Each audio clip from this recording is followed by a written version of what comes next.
A pleasant morning to each and everyone.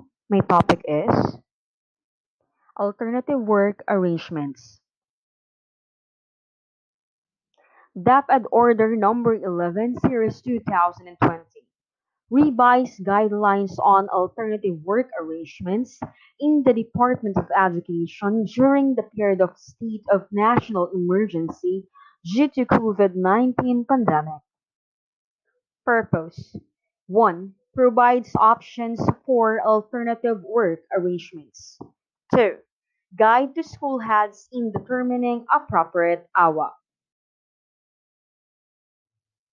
Work hours, leaves of absence. 8-hour workdays. Flexible working hours apply. Actual time in, time out.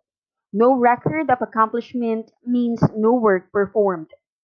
Personnel must be available and accessible during working hours. AWA consideration in schools. 1. Form of community quarantine in the area where the school is located. Minimum health and safety standards. National or local issuances and protocols on CQ. 2. Personnel profile.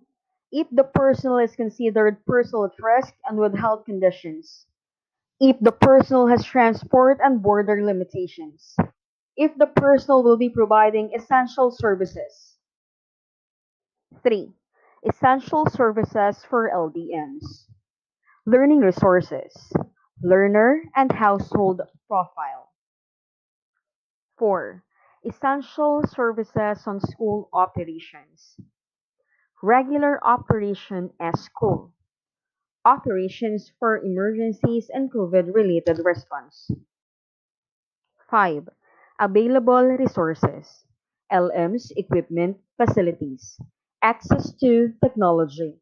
Manpower or personnel requirement. Community assistance or mobilization.